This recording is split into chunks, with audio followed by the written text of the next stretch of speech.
Let me ask you something. Have you ever witnessed a story so dark, so twisted, that even decades later people still whisper about it like a nightmare they can't completely wake up from? Because that is exactly what this is. This isn't just a story about a crime. It is a descent into a specific kind of American hell.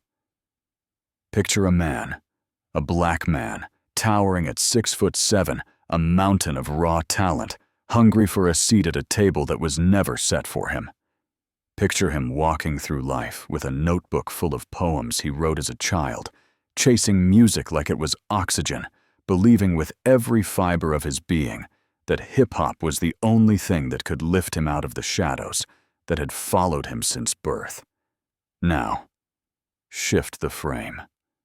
Picture that same man, barefoot, completely naked, drenched in blood that isn't his own, standing in the middle of a Los Angeles street in the dead of night. His head is tilted back toward the obsidian sky, his mouth agape, screaming at a god who feels 1,000,000 miles away. He looks like a glitch in reality. He looks like the end of the world. When the police arrived on that April night in 2002, they didn't ask questions. They didn't look for context. They didn't see the broken neck or the years of untreated trauma. They saw a silhouette of a nightmare. They pointed their flashlights and their cameras at him, and they gave him the only labels the media knew how to sell monster. Cannibal, the devil of horrorcore. Within hours, the name Big Lurch was no longer associated with the rising star of the Bay Area rap scene. It became synonymous with one of the most gruesome urban legends in history. The headlines screamed about a rapper who had allegedly used his teeth as weapons, a man who had supposedly eaten his way into a life sentence. It was the kind of spectacle that America devours, a cocktail of black violence, drug-induced madness, and the dark underbelly of a music genre that flirted with death. But here is the part nobody ever tells you. The part that doesn't make it into the sensationalist documentaries or the tabloid blurbs. Before the headlines, there was a shattered spine. Before the mugshot that haunted a generation, there was a recording studio filled with ghosts and gang members who were never supposed to be there. Before the terror that unfolded in that apartment, there was a man sitting alone in the agony of withdrawal, drowning in a sea of pain medication that had been stripped away, reaching for anything that could numb the hurt. Tonight, we aren't here for the shock. We aren't here for the spectacle. We are walking into the world of Antron Singleton, not to defend the indefensible, but to understand the human equation that the justice system ignored. We are here to trace the trail of lost evidence, the missing fingerprints, the conflicted lawyers, and the grieving mother, who, despite losing her daughter, believes the wrong man is rotting behind bars. This isn't just a horror story. This is a forensic audit of a tragedy. It's the story of a man's life rising, collapsing, and finally disappearing into a system designed to swallow black men whole. This is the truth about Big Lurch, the man who was buried alive by his own lyrics, and a reality he can no longer remember. Before the world labeled him a beast, before the courtroom, and before the single moment that would erase everything he had ever worked for. Big Lurch was just a boy named Antron Singleton, born on September 15, 1976, in the sprawling heat of Dallas, Texas. Texas in the late 70s and early 80s wasn't a playground for a tall, quiet black kid trying to find a voice. The world around Antron was loud, a cacophony of crime, systemic poverty, and parents chasing second shifts just to keep the lights on. But inside Antron, there was a different kind of noise. At 7 years old, while other kids were outside running through dust clouds and dodging the Dallas heat, Antron sat alone with a pencil and a notebook. He wasn't drawing superheroes. He was writing poems. Soft words, sharp words. Words a child shouldn't have to feel, let alone translate onto paper. He didn't know it yet, but he was building the skeleton of the artist he would become line by line, using language, the way some kids use prayer. He was sensitive, observational, and gifted with a sense of rhythm that seemed to vibrate in his very marrow. By the time he reached his teens, hip-hop had become the undisputed lifeline for black youth across America. Dallas was pulsing with a raw, underground energy. Antron, now towering over his peers, at 6'7", with long, sweeping limbs, stepped into this world head first. He started rapping over other artists' beats, studying flows like they were sacred texts. Local shows turned into small crowds. Small crowds turned into a local buzz. People started whispered about the tall kid, the one they called Lurch, a nickname earned because of his resemblance to the towering butler from the Addams Family. What began as a schoolyard joke became his shield. Antron was gone. Big Lurch was born. But Dallas felt too small for a man of his stature. In the early 90s, his father relocated to Vallejo, California, and Antron saw his window. He moved to the Bay Area, a region that at the time was the most fertile ground for independent rap in the country. This was the era of the mob music wave E40 Mac Dre and the legendary Sibo. Vallejo wasn't just a city, it was an academy of hustle. When Lurch arrived, he didn't walk into a record deal. He walked into a garage. He slept on a cold floor, on borrowed blankets, starting over with nothing but his notebook and his hunger. But the Bay has a way of recognizing real talent. He eventually crossed paths with Mac Mall, who introduced him to the renowned producer Mike Mosley. Mosley had worked with the giants Tupac Shakur E40, Richie Rich. He saw something in Lurch that the world had missed, a massive, intimidating physical presence, contrasted by a highly disciplined poetic mind. Mosley gave him a couch to sleep on and a mic to bleed into. In 1996, Lurch hit the jackpot. He landed a feature with E40 on a track called Record Haters. For a kid who had been sleeping in a garage months earlier, this was a cosmic shift. His voice, heavy textured and haunting, became a staple of the Bay Area sound. He joined the group Cosmic Slop Shop, signed a major deal with MCA Records, and released the album The Family in 1998. He was standing on the precipice of true, sustainable stardom. But life has a cruel way of checking your momentum. In September 2000, one day after his 24th birthday, Antron got into a car to drive back to Texas for his grandmother's funeral. It was supposed to be a journey of reflection. Instead, a drunk driver crossed the center line and turned metal into a cage. The impact was cataclysmic. When they pulled Antron from the wreckage, his body was shattered. His neck was broken. He survived. But the Antron who crawled out of that car was biologically different from the one who got in. The doctors fused his spine and gave him morphine to numb the white-hot lightning of nerve damage. But here is the thing about trauma. It creates a hole that medicine can't always fill. When the legal prescriptions ran out, the pain remained pulsing, constant, and relentless.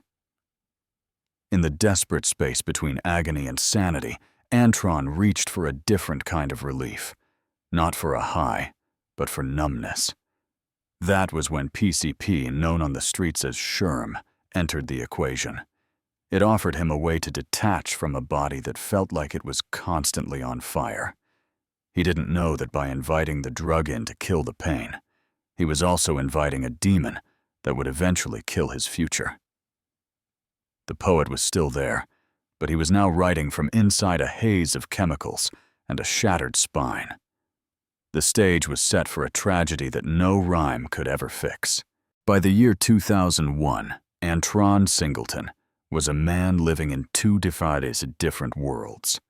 In the world of the Bay Area rap scene, he was a legend in the making, a 6'7" giant with a voice that could rattle windows. But in his private world, he was a ghost. He was living with the constant grinding agony of a fused neck, his nervous system firing off alarms that no amount of prayer or poetry could silence. It was in this state of extreme physical and psychological vulnerability that he walked into the arms of a business arrangement that would ultimately become his cage. Enter Stress-Free Records. On the surface, it looked like a lifeline. The label was run by Milton Grimes, a man whose name carried immense weight in the black community. Grimes was the high-powered attorney who had represented Rodney King. He was a symbol of justice and power. He promised Antron a comeback, a major budget, and a path back to the top of the charts. But for Antron, the deal with Stress-Free was anything but stress-free. There was a profound conflict of interest at the heart of this relationship. Milton Grimes wasn't just Antron's label boss. He was also his legal counsel. In the music industry, this is a red flag the size of a billboard. It meant that the man responsible for protecting Antron's legal rights was the same man profiting from his labor. Antron was no longer just an artist. He was an asset. And to increase the value of that asset, the label leaned heavily into the horrorcore aesthetic. They wanted Lurch to be darker, scarier, and more violent. They wanted the music to reflect a world of monsters because monsters sold records. The environment Grimes provided for Antron to record in was a recipe for madness. The studio was located in a high-tension area of Los Angeles, frequently crowded with gang members and hangers-on who had no connection to the music. Antron was a member of the Bloods, but the studio was a revolving door of shifting loyalties and unspoken threats. For a man with a broken neck, who was already self-medicating with PCP to deal with his pain, this environment was a breeding ground for hyperparanoia. PCP phencyclidine is a dissociative anesthetic. It doesn't just numb pain, it detaches the user from reality. It creates a state of pharmacological dissociation, where the brain loses the ability to distinguish between its own thoughts and the outside world.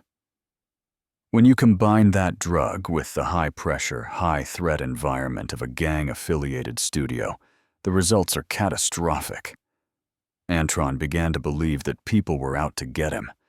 He felt like he was being watched, hunted, and exploited. He tried to walk away. He tried to flee back to Texas to find some semblance of peace, but the system had its hooks in him. A drug charge in Texas sent him to jail, and when he bailed out, it was Milton Grimes who showed up again to save him. But the price of that salvation was a return to the studio in California, the very place that was feeding his addiction and his paranoia. Antron was caught in a loop. He needed the label to stay out of prison, but the label was the very thing driving him toward a mental collapse. In those final months leading up to April 2002, the sessions at Stress-Free Records became increasingly erratic. Antron was recording songs with titles like I Gave It To Him and Texas Boy, lyrics filled with the violent imagery of the horrorcore genre. To the outside world, it was just art. To Antron, the lines between the lyrics he was writing and the hallucinations he was experiencing were starting to dissolve. He was drowning in a cocktail of sherm smoke and survival instinct. The people around him saw the decline. They saw the big kid getting lost in the fog. But in the rap industry of the early 2000s, as long as the reels were turning and the bars were being spat, nobody stepped in to stop the train wreck. They just kept the lights low and the smoke thick, waiting for the next hit record. They didn't realize they were presiding over the final hours of Antron Singleton's sanity. The studio of shadows had done its work. The man was gone, and only the monster that the label had marketed was left standing in the dark. To the world, the story of April 10, 2002 is a closed book of gore and madness. The narrative sold to the public was simple. A rapper high on PCP lost his mind and committed an act of unspeakable cannibalism. But when you step away from the headlines and into the forensic reality of that Los Angeles apartment, the simple story begins to fracture into 1,000 unanswered questions. The victim was Tynesha Isais, a 21-year-old mother of two. She wasn't a stranger to Antron. They were friends, living in a house that had become a hub for the neighborhood's drug activity. On that final afternoon, the atmosphere inside the apartment was thick with the chemical stench of PCP. Reports indicate that the residents were dipping cigarettes into liquid sherm for hours. In this environment, time doesn't exist. Logic doesn't exist. There is only the now, and for Antron, the now had become a hallucinatory war zone. When the police arrived, they found a scene that looked like a set from one of Antron's horrorcore music videos. Tynesha had been brutally murdered. Her chest cavity opened, and her lung removed. Tron was found wandering the street naked, covered in blood, barking at the sky like a rabid animal. It was the perfect image of guilt. But the forensics tell a more complicated tale. Toxicology reports revealed that Tynesha had massive amounts of PCP in her system, so much that experts argued she could not have ingested it voluntarily. It appeared as though the drug had been poured down her throat. Furthermore, investigators found fingerprints on a heavy scooter used to strike Tynesha fingerprints that did not belong to Antron Singleton.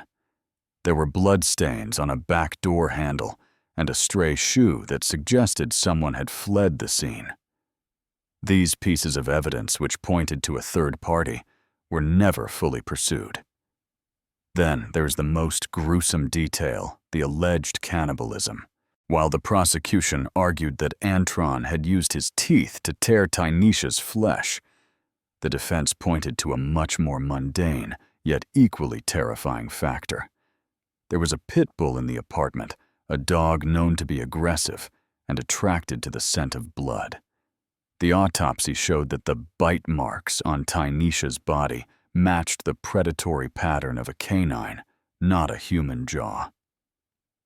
Yet the media had already decided on the cannibal rapper narrative. It was a story too profitable to let facts get in the way. When Antron was finally booked into the Los Angeles County Jail, he wasn't a man coming down from a high. He was a man in the middle of a total psychotic break. He had no memory of the night. He didn't know Tynesha was dead. He didn't even know his own name. For 2 weeks, he sat in a cell, trapped in a pharmacological fog so dense that he wasn't even aware he had been arraigned for murder. The tragedy of April 10th wasn't just the loss of a young woman's life, which was an undeniable horror. The tragedy was also the immediate dehumanization of the suspect. Because he was a large black man, because he was a rapper, and because the crime was so visceral, the system didn't see a man in need of a psychological evaluation. It saw a monster that needed to be caged. They ignored the missing fingerprints. They ignored the third-party DNA. They took 21 grams of horror and used it to weigh down a man who was too broken to even realize the trial had already begun. When Antron Singleton finally stepped into that California courtroom in 2003, he wasn't entering a sanctuary of justice. He was walking into a slaughterhouse where his own creative soul had already been laid out on the block. The trial of Big Lurch was never about a forensic search for truth. It was a character assassination, a meticulously designed theater of horror where the line between a man's art and a man's actions was intentionally erased to ensure he would never see the sun again. The most chilling part of this drama wasn't the prosecution. It was the man sitting right next to Antron, his defense attorney, Milton Grimes. This was the same man who owned the record label that held Antron's contract. Think about the absolute predatory sickness of that dynamic. The man responsible for saving Antron's life was the same man who stood to profit from his infamy.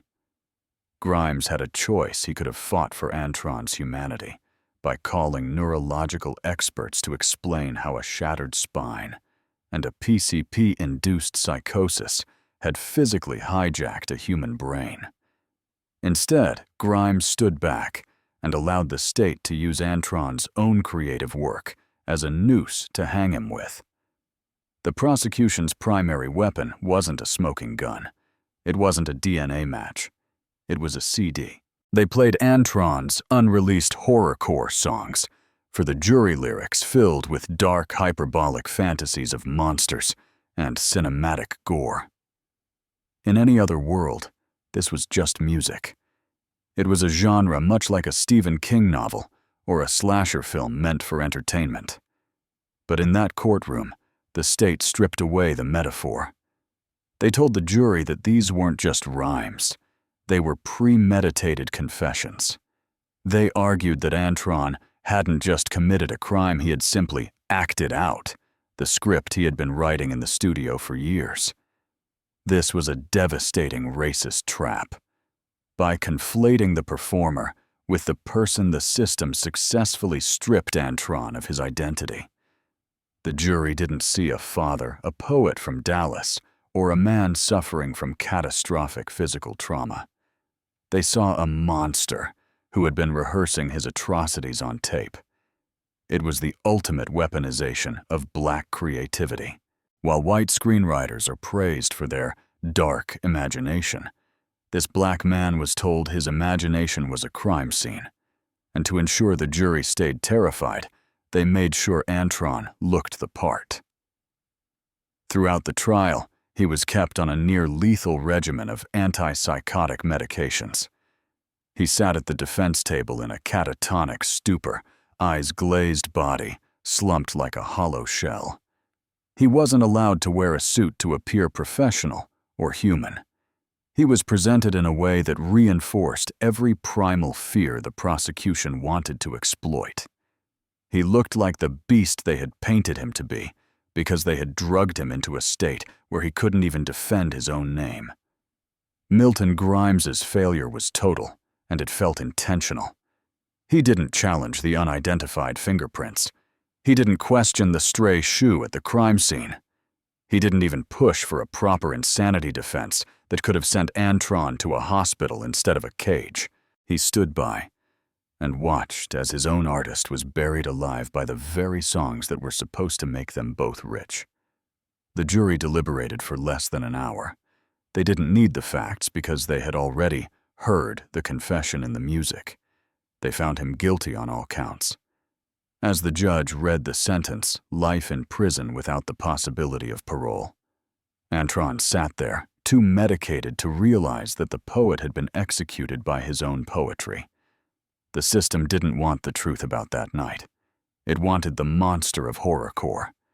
And on that day, it got exactly what it paid for.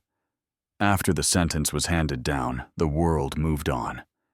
The cameras were packed away, the tabloid headlines were archived, and Big Lurch became just another statistic in the sprawling American prison system. For most people, justice had been served. A life for a life. A monster behind bars. But in a small, quiet home away from the glare of the media, the one person who had every right to hate Antron Singleton was asking the questions the police refused to answer. Carolyn Stinson, the mother of Tynesha Isais, did not follow the script of the vengeful, grieving parent. While the prosecution used her daughter's name to build a monument of horror, Carolyn began to look at the jagged gaps in their story. She knew her daughter, and she knew the world Tynesha was living in. And the more she looked at the truth presented in court, the more she became convinced that the monster the world had convicted was not the man who had actually taken her child's life. In an act of radical clarity that stunned the legal community, Carolyn Stinson began to speak out not against Antron, but in defense of him. She pointed to the boyfriend. A man who was in the house that day, a man with a documented history of violence against Tynesha. She spoke about the frantic phone calls her daughter had made in the weeks leading up to the tragedy, expressing fear not of a drugged-out rapper, but of the person closest to her. Carolyn began to highlight the physical evidence that the cannibal narrative had conveniently buried. She asked about the bloody footprints found at the scene, footprints that didn't match Antron's feet. She asked about the fingerprints on the heavy scooter used in the attack prints that remained unidentified and unpursued. Most hauntingly, she asked why the DNA evidence found under her daughter's fingernails, the biological signature of a struggle, had simply vanished from the police record. To Carolyn, this wasn't a triumph of justice. It was a rush to judgment. She saw a system so eager to lock up a horrorcore rapper that it had completely ignored the trail of a killer who might still be walking free. This is the ultimate heartbreaking irony of the Big Lurch saga. The victim's own mother became the loudest voice calling for the innocence of the man accused of eating her child. Her forgiveness was not born of weakness or delusion, but of a desperate, agonizing search for the truth. She saw Antron Singleton for what he truly was. A man who was clearly suffering, a man who was dangerously high, but a man who was likely a convenient scapegoat for a much more calculated crime. Her stance created a fracture in the narrative that the state of California tried to ignore. If the mother of the victim doesn't believe he did it, why was the case closed so fast? But the system doesn't like to admit it. Made a mistake, especially when that mistake involves a high-profile beast. Carolyn Stinson's voice became a lonely echo in a canyon of silence. She remained a mother without a daughter, forced to watch from the sidelines as a man she believed was innocent rotted in a cell for a crime he couldn't even remember. In this chapter, the story shifts from a simple crime of passion and drugs into a complex web of systemic failure. It forces us to ask a terrifying question. If we are so quick to believe the worst about someone because of the music they make or the drugs they take, are we actually blind to the real monsters hiding in plain sight? Carolyn Stinson saw past the Big Lurch mask. She saw a tragedy that was much deeper than the headlines allowed, and in doing so, she became the only person truly seeking justice in a room full of people only seeking a conviction. Today, the man once known as Big Lurch is no longer a headline. He is a ghost living in the machinery of the California state prison system. To the younger generation of hip-hop fans, he is a campfire story, a urban legend whispered on Reddit threads or analyzed in true crime podcasts. But inside the walls of his cell, Antron Singleton is still the poet. He is still the man who once believed that words could set him free, even as those same words became the bars of his cage. For over 20 years, Antron has maintained the same steady, haunting narrative he doesn't remember that night. Not because of a legal strategy, but because his brain was a fractured landscape of broken bones and chemical static. He has spent more than 2 decades trying to reconcile the Big Lurch that the world fears with the Antron that he knows himself to be. He continues to write. He continues to speak to anyone who will listen about the trail of evidence that went cold, about the fingerprints that didn't match, and about the system that saw a monster instead of a medical emergency. But the story of Big Lurch is bigger than one man. It is a cautionary tale for the entire culture of hip-hop. It is a stark, brutal warning about the horrorcore trap, the dangerous game where artists are encouraged to flirt with the darkest parts of the human psyche for profit, only to find that when real darkness arrives, the industry and the law will use their art to bury them. We celebrate the gritty and the raw until it becomes inconvenient, and then we pretend we never saw the warning signs. We have to ask ourselves, what is the cost of our entertainment? We watched a man with a broken neck and a shattered spirit get pushed into a recording studio filled with drugs and predators, and we called it authentic. We watched a lawyer with a clear conflict of interest lead his client to a life sentence, and we called it the legal process. And most tragically, we watched a mother beg for the truth while we settled for the spectacle. If there is any light in this dark saga, it is found in the resilience of the human spirit. Despite the life sentence, despite the labels, and despite the betrayal, Antron Singleton refuses to be the monster the world wants him to be. He is a reminder that justice is not always found in a verdict, and that the truth often lives in the gaps between the evidence. As the sun sets over the prison walls of California, the echo of Big Lurch remains. Not as a threat, but as a question. A question about fairness, about mercy, and about the way we treat the most broken among us. Antron Singleton turned his breath into poetry, then into a nightmare, and finally into a silent plea for a truth that might never come to light. Rest in peace to Tynesha Esaias, a life cut short in a whirlwind of madness. And for the rest of us, stay safe, stay aware, and remember that sometimes the stories that are the easiest to believe are the ones that hide the most dangerous lies. The poet is still writing, the ghost is still waiting, and the beat, for better or worse, goes on.